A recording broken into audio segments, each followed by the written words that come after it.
Assalamualaikum warahmatullahi wabarakatuh. Selamat pagi pemirsa setia Sultan TV dimanapun Anda berada. Pagi hari ini Anda kembali terhubung bersama saya, Hairun Nisal Araf, di Bincang Hari Ini. Sebelum kita memasuki tema yang akan dibahas, kami ingatkan kembali untuk pemirsa setia Sultan TV agar terus terhubung bersama kami di sosial media Instagram @sultantv.co, juga @beritasultantv, dan Facebook kami di @kreatifsultantv, juga beberapa tayangan yang akan ditayangkan secara streaming di YouTube Sultan TV. Pada pagi hari ini kita akan membahas tentang peran penting KPID DKI Jakarta, dan hari ini kita sudah kedatangan tamu. Beliau adalah seorang komisioner KPID, yaitu Bapak Thomas Bambang Pamungkas. Selamat pagi, Pak. Selamat pagi, saya panggil Mbak. Al. Mbak Al. Iya. Apa kabar Mbak Al? Baik, sehat. Bapak Baik. gimana, Pak? Sehat, Pak? Sehat. Oke, gimana nih, Pak, aktivitas hari ini? Sibuk? Ya, begitulah. Tadi Sebagai masih seorang- tetap aktivitas Oke. gitu. Katanya Bapak juga selain komisioner di KPID, Bapak juga aktif mengajar, Pak? Ya, Oke, di beberapa kampus? ada beberapa kampus, tapi kan itu malam hari saja. Malam hari? Iya. Baik, berarti kelasnya secara daring? Gimana? Kelasnya secara daring? Darling, Oke, online gitu. Oke, baik. Pak Bambang ini cukup sibuk sekali berarti aktivitasnya ini, Pak. Baik, Pak. Tadi kan kita akan membahas tema sebagaimana yang tadi sudah saya sebutkan, adalah tema dari KPID DKI. Sebetulnya kan kadang masyarakat hanya mengetahui KPI, tapi sebetulnya KPI itu dan KPID memiliki wewenang wilayahnya sendiri ya, Pak ya. Untuk fungsinya sendiri KPID itu gimana sih, Pak, sebetulnya? Baik Mbak Al, untuk pemirsa Sultan TV yang budiman, memang kalau kita mau membahas tentang KPI itu, ya KPI itu ada dua, Mbak Al. KPI itu dalam Undang-Undang Penyiaran Nomor 32 Tahun 2002 ada KPI pusat dan ada KPI daerah. Oke. Untuk KPI pusat berada kedudukannya di ibu kota negara, yaitu Jakarta. Sedangkan KPI daerah itu kedudukannya ada di ibu kota provinsi. Oke. Nah, di Jakarta ini sangat istimewa. Betul. Karena masyarakat mungkin lebih banyak tahu KPI itu KPI pusat. Padahal di DKI itu ada KPI DKI Jakarta. Nah, bagaimana kedudukannya dan fungsi dan perannya? Tidak jauh berbeda dengan KPI pusat. Hanya yang membedakan adalah letak wilayah kerjanya. Ya, karena kita berada di provinsi. Ya kan? Sama dengan teman-teman saya di beberapa daerah, hampir seluruh provinsi yang ada itu sudah ada KPI daerahnya. Kecuali seperti Kalimantan Utara dan daerah-daerah pemekaran baru itu belum terbentuk. Ya. Meski demikian, KPI pusat ini yang punya kewenangan secara nasional. Nah, itu kalau kita bicara tentang kedudukan tempat kerja atau kewenangan wilayah kerjanya untuk KPI baik pusat maupun daerah. Nah, bagaimana hubungannya? Hubungannya adalah kita koordinasi saat ini. Ya, jadi kita saling koordinasi antar daerah, antar KPI pusat itu koordinasi. Meskipun demikian bahwa keberadaan KPI ini sebenarnya representatif masyarakat, wakil masyarakat di bidang penyiaran. Jadi masyarakat itu punya wakil di bidang penyiaran, bukan hanya wakil di politik, yaitu DPR. Ya, kita punya wakil penyiaran. Nah, maka dari itu KPI bersama masyarakat untuk melakukan berbagai langkah. Bagaimana langkahnya? Langkahnya diatur dalam tugas dan fungsi KPI di Undang-Undang Penyiaran di pasal 2 ayat 1 sampai 2. Itu bagaimana tugas, fungsi, kewenangan dan kewajiban KPI itu sudah diatur di dalam Undang-Undang Penyiaran. Gitu, Mbak Al. Berarti secara hierarki organisasi pun KPI dulu, baru di bawahnya KPID. Secara hierarki kita memang sifatnya koordinatif. Ya kan, koordinatif. Jadi KPI bukan atasan dari KPID gitu loh. Karena Undang-Undang Penyiaran itu menyebutkan bahwa KPI itu terdiri dari KPI pusat dan KPI daerah. Sifatnya koordinatif. Ya kan? Kalau KPI pusat tadi saya jelaskan ada keberadaannya ada di ibu kota negara. Ya, kalau di Indonesia ini ibu kota ada di Jakarta KPI pusat. Sedangkan KPI daerah itu ada di ibu kota provinsi di mana mereka akan berada. Nah, karena kedudukan beda, pembiayaannya pun juga berbeda. Kalau KPI pusat itu biayai oleh APBN, sedangkan KPI daerah itu biayai oleh APBD. Nah, itu pemilihannya juga berbeda. Pemilihannya kalau KPI pusat itu ya dipilih, ya ditetapkan oleh DPR, disahkan oleh Presiden. Sama dengan KPI daerah, dipilih, ditetapkan oleh DPR, disahkan, dikukuhkan oleh Gubernur. Itu. Baik. Ini berarti satu informasi yang baru kita ketahui nih, karena memang dari dulu kan kita selalu rancu tentang KPI, KPID. Mungkin juga kita memikirnya bahwa di Jakarta itu nggak ada KPID, justru sebetulnya Jakarta juga punya KPID. Punya. Jadi bagi warga masyarakat Jakarta ya, itu kita punya wakil Anda yang duduk di KPI, Komisi Penyiaran Indonesia, DKI Jakarta. Gitu. Baik. Sebetulnya kan kalau untuk segi wewenang, kalau KPI itu mengatur atau mengawasi siaran-siaran TV nasional ya Pak ya. Kalau KPID itu mengatur siaran-siaran lokal. Kalau berbicara siaran lokal di Jakarta itu ada nggak sih Pak? Jadi gini, ini kadang-kadang masyarakat kadang dibuat bingung. Intinya bahwa keberadaan KPI ini bersama masyarakat itu sama-sama melakukan pengawasan terhadap lembaga penyiaran. Nah, lembaga penyiaran itu kalau kita merujuk di dalam Undang-Undang Penyiaran nomor 32 tahun 2002, ada 4 lembaga penyiaran nih. Ya, jenisnya ada lembaga penyiaran publik. Publik itu siapa? TVRI, RRI itu lembaga penyiaran publik. Kemudian ada lembaga penyiaran swasta. Ya, lembaga penyiaran swasta itu ya kita sudah tahu televisi swasta dan radio-radio swasta. Lembaga penyiaran berlangganan ada yang berbasis satelit dan ada yang berbasis kabel. Yang masyarakat kalau itu ada biaya untuk berlangganan. Kemudian ada lembaga penyiaran komunitas baik televisi maupun radio. Nah, bagaimana cara mengawasi? Ya, kita kalau KPI DKI Jakarta mengawasi keberadaan wilayah lembaga penyiaran yang ada di DKI, kita awasin. Ya kan? Kita awasin sama-sama.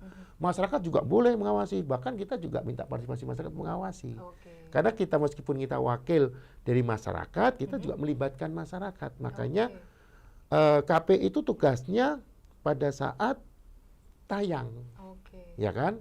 Meskipun kadang ada masyarakat, ada lembaga penyiaran, Pak, materi siaran kami sudah disensor loh Pak. Misalnya kalau saya boleh nyebutkan lembaga lain, mesti lembaga sensor film.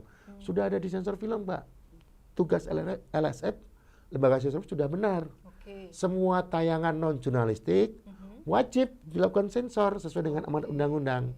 Nah, KPI itu melakukan sensor pasca tayang. Jadi semua siaran itu kita awasin. Semua siaran. Kan? Semua siaran kita awasin. Nah, kewenangannya gimana? Karena kita koordinatif, kita juga ngawasi televisi yang berjaringan. Ya kan? Sekarang itu konsep televisi itu kan berjaringan. Ya, semuanya melebarkan sayapnya secara nasional. Ya kan? Ya, kita awasin, kita koordinatif. Ya, koordinatif. Jadi koordinatif misalnya kita menemukan suatu materi pelanggaran, ya kan? Ya kita koordinasikan dengan KPI pusat kalau kita di wilayah ada di DKI ini, dan koordinasi kita sudah sangat baik gitu loh. KPI pusat juga ketika ada suatu pelanggaran juga mengkonfirmasikan kami. Begitu. Baik, ini kan berarti sebetulnya kinerjanya itu sama-sama saling terhubung ya Pak? Saling terhubung dan saling melengkapi gitu loh.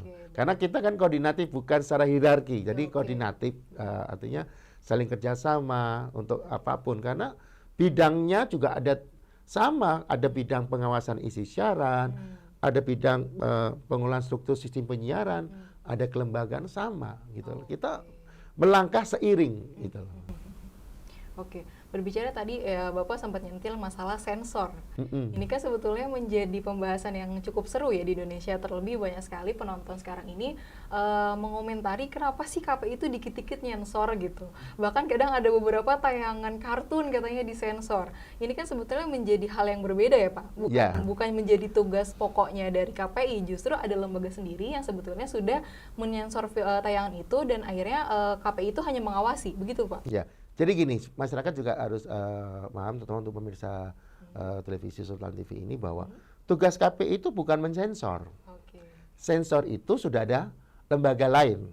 Ya, tadi saya katakan saya singgung rekan-rekan saya yang ada di lembaga sensor film. Mereka tuh mensensor program acara televisi, ya, non jurnalistik, ya kan. Itu diatur dalam undang-undang juga, di dalam UUD P3 SPS, bahwa setiap tayangan yang akan disiarkan televisi itu harus lulus sensor dulu. Oke. Nah, sensor. Jadi tugas kita mengawasi Oke. ya isi siaran dari lembaga penyiaran. Ya kan? Mungkin di sensor itu kan dia sudah punya aturan. Ya, regulasinya dia punya aturan sensor seperti ini. Nah, di masyarakat ya karena KPI dengan masyarakat sama-sama mengawasi 24 jam. Ya. Nah, sama-sama mengawasi. Jadi kita tidak mensensor. Kita mengawasi kalau ada materi-materi pelanggaran yang tidak sesuai dengan pedoman perilaku penyiaran dan standar program siaran, tentu kita akan lakukan ya sesuai dengan mekanisme regulasi yang kita punya atau yang kita sepakati bersama. Jadi kita tidak mensensor ini ceritanya. Kita mengawasi kalau ada yang materi pelanggaran ya kita kita lakukan sesuai dengan aturan-aturan yang ada. Ini supaya masyarakat juga paham. Jangan sampai kok KPI nggak sensor. KPI itu baru dilakukan pengawasan ketika program itu ditayangkan. Kalau LSF sebelum ditayangkan kalian sensor dulu. Jadi materi siaran televisi itu sudah berlapis-lapis dalam segi pengawasan. Disensor dulu LSF, disiarkan televisi. Sebelum televisi itu televisi juga punya quality control. Ya, masuk quality control, disiarkan, diawasi KPI bersama masyarakat. Makanya kami juga membuka semacam pengaduan, ya kan? Ya kadang pengaduan itu bisa melalui langsung ke KPI, bisa masuk ke ranah media sosial yang kami punya, yang kami kelola. Dan itu cepat kami tanggapin. Gitu loh. Justru malah KPI atau KPID itu ada di urutan terakhir sebagai pertama itu pasti di LSM ya Pak ya. Kemudian yang kedua adanya di televisi juga mereka punya quality controlnya. Yang terakhir adalah KPI. Bagaimana KPI dan masyarakat itu mengawasi gitu. Ya, jadi gini, kita bukan pada urutan karena kita tidak bicara urutan. Jadi kita bicara tentang tayangan siaran televisi itu sebenarnya sudah melakukan berlapis-lapis. Karena apa? Karena kita melindungi hak masyarakat, mendapatkan informasi yang sehat, informasi yang benar ya. Ini kita punya kewajiban di sini. Tugas kami menjamin masyarakat mendapatkan informasi yang sehat, informasi yang benar. Nah, lembaga penyiaran pun sadar, ya kan? Karena dia menggunakan ranah publik ceritanya itu. Nah, di aturan regulasi pun sudah sangat jelas di P3SPS bahwa seluruh ya materi siaran itu harus lulus sensor dulu. Kita tidak punya kapasitas mensensor. Mensensor itu ada lembaga lain. Ya, makanya kita sering sinergi dengan lembaga sensor film. Supaya tujuannya apa? Tujuannya bukan yang melaksanakan tugas dan fungsi kami saja, tapi melindungi masyarakat. Nah, ketika program non jurnalistik itu harus dilakukan sensor, kemudian kan televisi juga punya bagian sendiri untuk quality control, ya kan? Nah, supaya apa? Menjamin masyarakat sebenarnya. Nah, ketika tayangan itu disiarkan, tugas KPI melakukan pengawasan untuk memberikan jaminan bahwa masyarakat itu diberikan tontonan, tentunya tontonan yang apa? Tontonan yang sehat, yang baik, yang benar, supaya tidak dirugikan oleh masyarakat, tidak dirugikan dengan tayangan-tayangan yang tentunya tidak melanggar P3SPS sebagai pedoman, sebagai rule bagi lembaga penyiaran dalam menyajikan tayangan-tayangan atau menyajikan berbagai ragam materi isi siarannya. Dan itu kan sebetulnya menjadi salah satu tugas media juga ya Pak, untuk mengedukasi, informasi, kemudian hiburan, kemudian juga penayangan-penayangan acara. Saat ini kan apalagi kita sudah beralih kepada digital, acara-acara itu lebih informatif sekali, banyak sekali tayangannya. Mungkin kalau dulu televisi hanya menyajikan lebih banyak tentang edukasinya, saat ini mungkin hiburan itu jauh lebih banyak dibanding tayangan edukasi ya Pak sebetulnya. Ya, jadi gini, kalau kita melihat tentang di Undang-Undang Penyiaran pun juga jelas, di Undang-Undang Pers juga jelas bahwa fungsi media itu sebagai fungsi informasi, ya kan? Terutama media televisi, media radio itu kalau kita mau bandingkan dengan media baru itu, ya tingkat hoaxnya lebih tinggi media baru. Makanya saya sangat senang dengan adanya Sultan TV sebagai platform media baru itu bisa menyebarkan sebagai pioner untuk informasi-informasi yang memerangi hoax, ya kan? Itu satu. Nah, kemudian selain media informasi, juga media hiburan, ya. tentunya televisi itu masih menjadi urutan nomor 1 sebagai media hiburan. Betul. Kita akui ya, meskipun Pak penonton televisi itu berkurang, ya kalau kita melihat kacamata di Jakarta berkurang, Iya. ya kan? Di Belum luar Jakarta. masyarakat yang lain bagaimana? Masih televisi itu masih menjadi jadi konsumsi masyarakat. Oke. Di penelitian kami di KPID kemarin itu di tahun 2022 itu minimal masyarakat menonton televisi itu 2 jam. 2 jam. Itu minimal. Jadi mereka duduk manis menonton televisi itu 2 jam. Oke. Ya kan? Kebanyakan mereka nonton berita. 2 jam itu. Meskipun ada tayangan hiburan ada, ya kan, tapi kebanyakan mereka lebih banyak nonton televisi itu nonton berita. Oke. Nah, selain ada informasi, ada hiburan, ada pendidikan, ya, televisi juga punya kewajiban untuk menyajikan materi-materi yang berusaha pendidikan. Ini pendidikan ya banyak hal, dan selain pendidikan dan ada kontrol. Oke.